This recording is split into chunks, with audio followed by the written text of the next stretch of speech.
pause, had to put the phone down. People do me so wrong, falling out of love now. Life move fast, so I'm always on the go now. That's just how it goes. Living life out on the road. Running out of real love, gave it all away.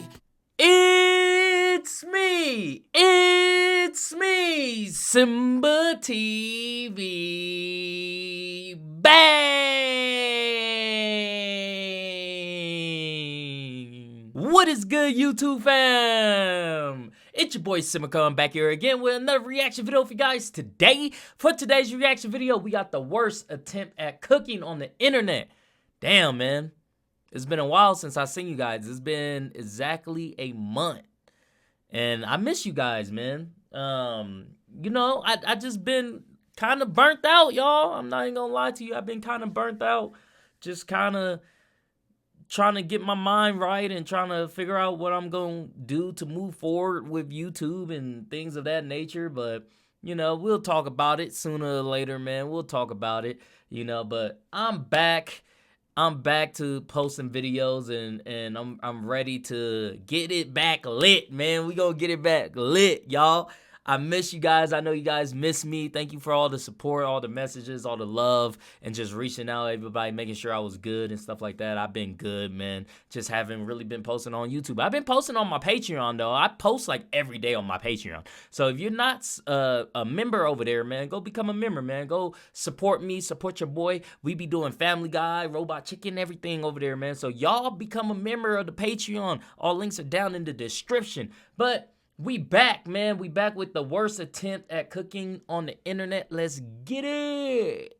Well, it's like a Yorkshire pudding with a twist. Right, just say, stop kicking. Well guys, it's that time again. It is once again time for our monthly check-in on the world's greatest worst chef here on YouTube. It's Kay's cooking, baby. Now, these days, not a whole lot that Kay does really surprises me anymore. I watch basically every single one of her videos, and most of the time, I'm just like, yeah, that's Kay. Maybe if I showed these videos to somebody whose job did not involve watching bad cooking on a very regular basis, they would be shocked, but for me, I've kind of become numb to it, I think. So that's why it's always a treat when I come across something that Kay has made that leaves me speechless. Now, before we get into this, I will admit that I feel like I'm a little bit out of my element here, because while obviously everything that Kay makes is British cooking, you know, you can take the Brit out of Britain, but you can't take the British out of their cooking. But what she's making today is a true British classic, which I feel like even if I saw somebody make normally, I would not be pleased, because, well, it's British food. Have you seen what they call Chinese food over there? I think it's worth starting a war over, but that's not the topic of discussion today. Today we're talking about meal in Yorkshire pudding. If you happen to be British and you're watching this video, this one might hurt you, but I feel like you're probably used to being disappointed by food, so I think you can handle it. Let's begin. Please subscribe.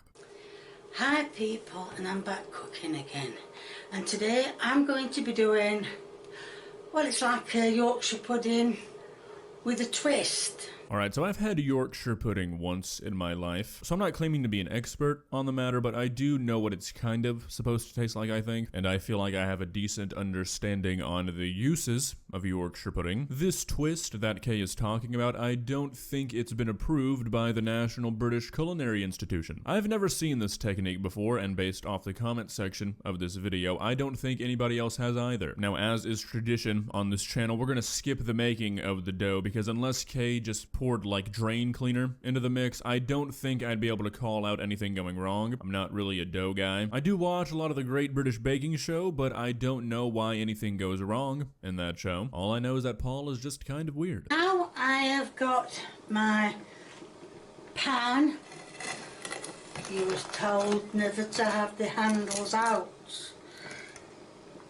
The ring is coming on. But what I'm going to do is, I've got some mincemeat. Yes, it is frozen. I always get my stuff and then freeze it.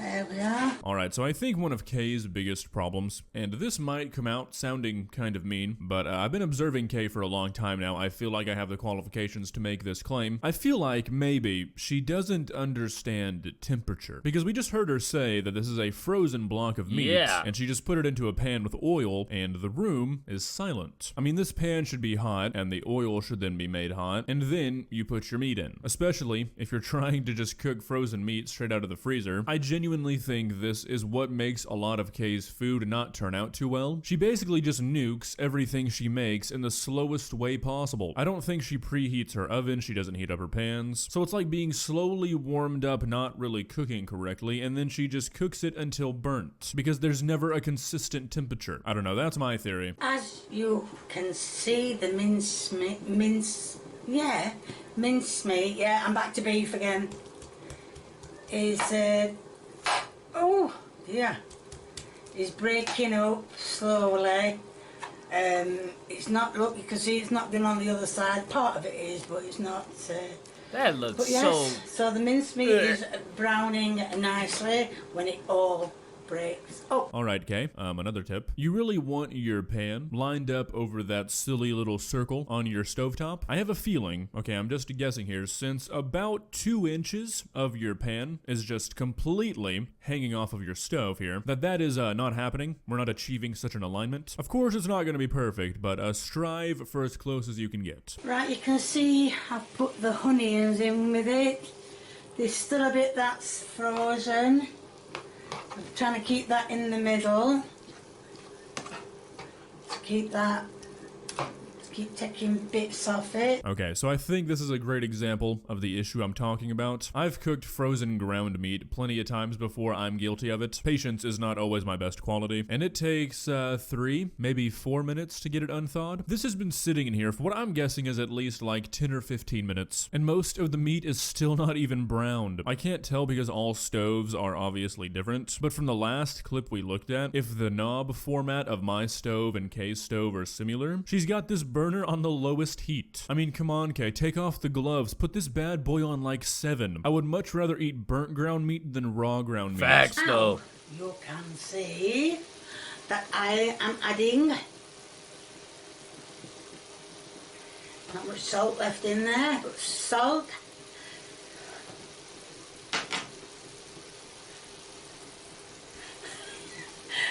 And pepper. Oh, pepper.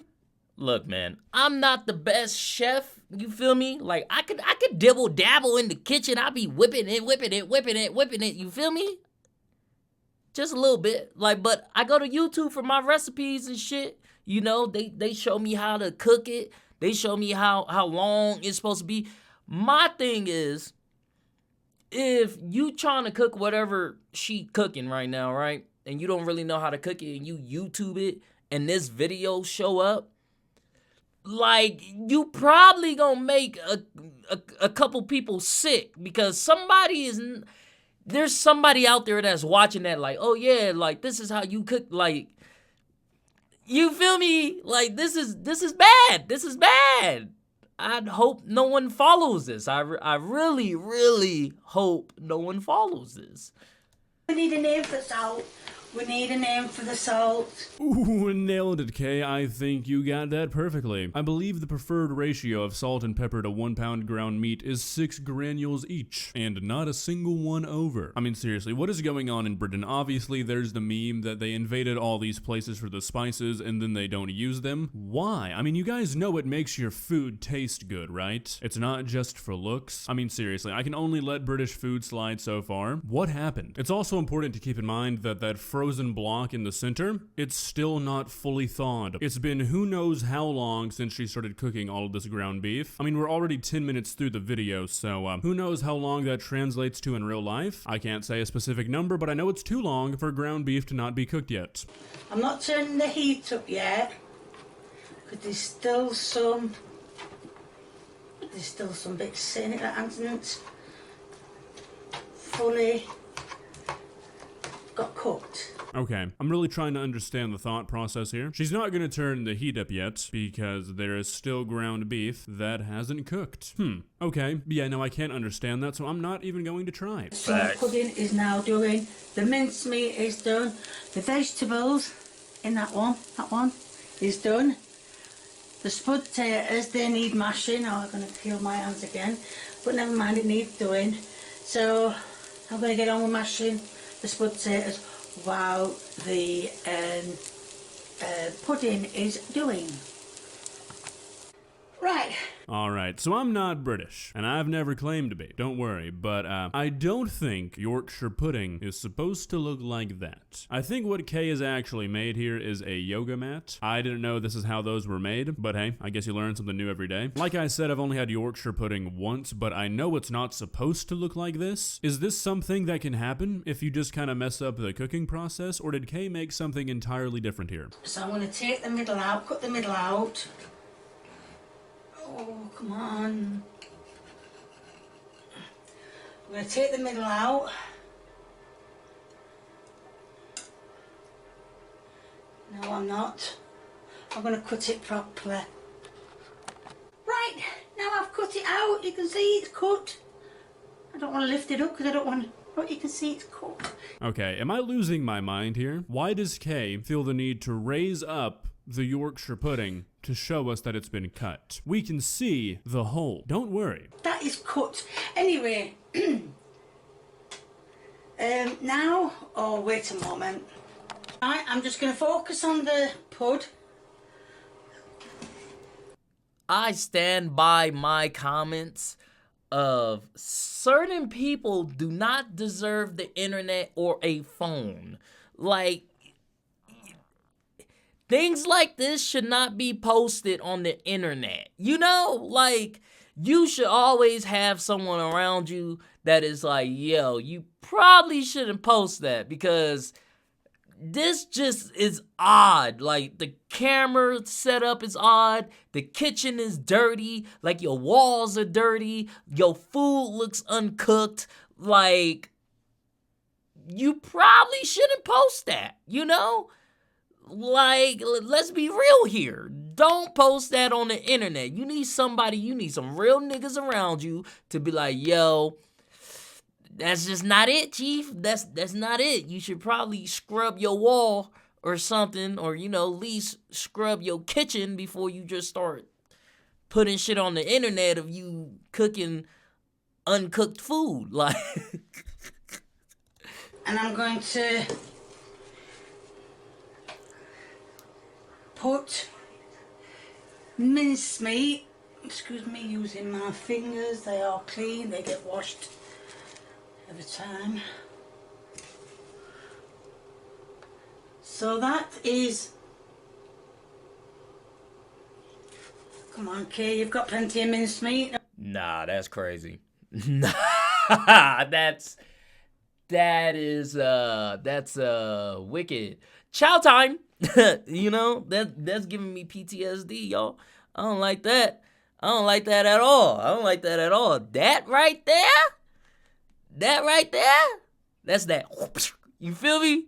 You ever seen those cartoons where they be in the lunchroom and they have the tray and shit, and it's just a blob of just nothingness, a blob of unedible grayness. That's that. That's a real life chow time. That's, you feel me? Like, soon as she put it on there, it made that sound effect in my mind. It said, like, it looked like it's about to grow legs and crawl out of here. Like, I'm terrified right now. I hope she don't taste it in front of me either. Don't eat that. Don't eat that at all. Short on it. Okay, so we have cut a hole in this Yorkshire pudding, and now we are assembling a meal inside of the hole. Why? I googled the exact phrase, meal in Yorkshire pudding, and I got a lot of recipes and pictures of, like, a bowl made out of Yorkshire pudding with, like, roast meat and roast vegetables inside of it. So that kind of makes sense, I guess, but why are we cutting a hole for this one? I mean, why make all of this Yorkshire pudding to just throw away what is essentially like half of it? I don't get it. I'm so confused about what's going on here, and based off the comments on this video, I don't think I'm gonna get any answers, which is kind of troubling. There we are. That is your end product. And here is the taste test. Right, so for a taste test, I've got a bit of Yorkshire pudding, mashed potato. Nah, bro. Hey, blink twice if you need help, bro. Because you look like you do not want to do that. The way he looked at that camera like, here this bitch go cooking again. Like, nah. Look, Right. he was like, yo, like, I don't want to do this. Like, my body hurts. My stomach hurt. Right, so for a taste test, I've got a bit of Yorkshire pudding, mashed potatoes, and a bit of mincemeat. And I think, is that onion? Look, he is so unsure. No. Bro is unsure about trying this, bro.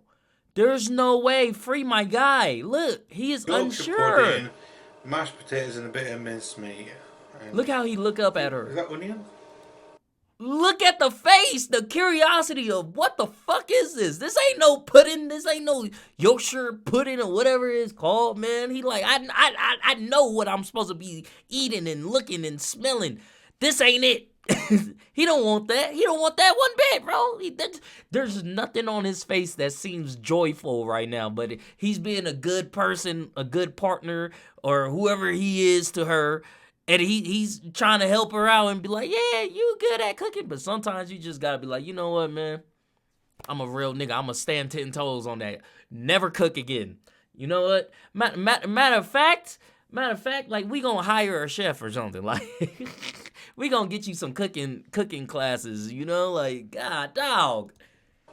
There's onion in Yeah. there, but there's onion in mincemeat. Right, so here we go. Bro is so unsure.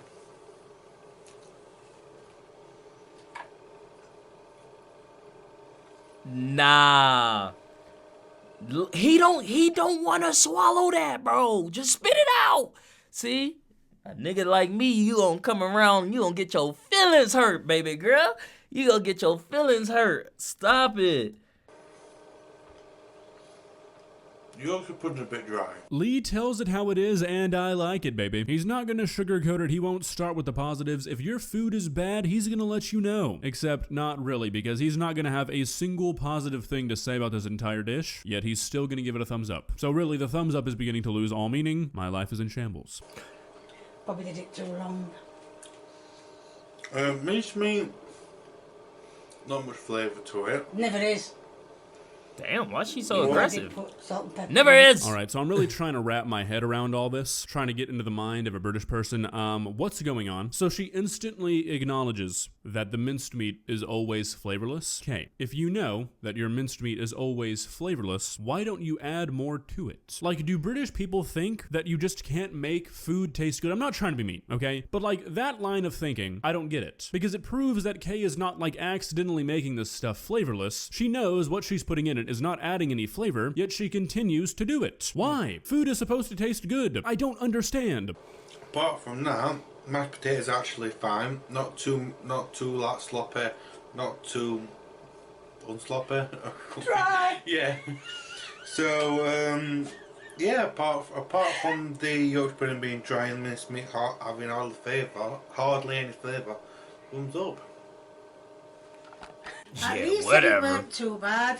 He just said apart from the pudding being dry and mincemeat being no taste, but there ain't much taste in mincemeat anyway. I mean, I guess you can say one thing about the Brits is that they're a positive bunch. If a person told me that the two biggest components of my dish that I just made them were flavorless and dry, I don't think the impression I would have of that dish is it's not too bad, not too shabby. Is it just a Right. different culture around food in Britain? Like, I actually want to go to Britain and try some food now because I want to understand where the disconnect lies. Something's going on, guys. Well, that was an adventure. I honestly kind of wonder what would happen if you gave a British person like Cavender's or Tony Chachere's. Would they just explode? We need to host an experiment where we teleport an elderly British person to like southern Louisiana and have them eat for one day. I think they would have more seasonings in that one 24-hour period than they have in their entire life. And I'm really not joking. If you enjoyed this video, please leave. I don't know, man. I'm just saying, that shit look nasty to me. I would not have ate it, but that's just me, man. Maybe I'm the bad guy. Maybe I'm the problem, y'all. I don't know. Y'all let me down. Would y'all had tasted that and then be like, yeah, it's a thumbs up. Like, it looked disgusting, like just fully, you know? But if you guys like this video, go ahead and hit that thumbs up button for me. Thank you guys for commenting, sharing, and subscribing. And I'll see you guys next time. Peace.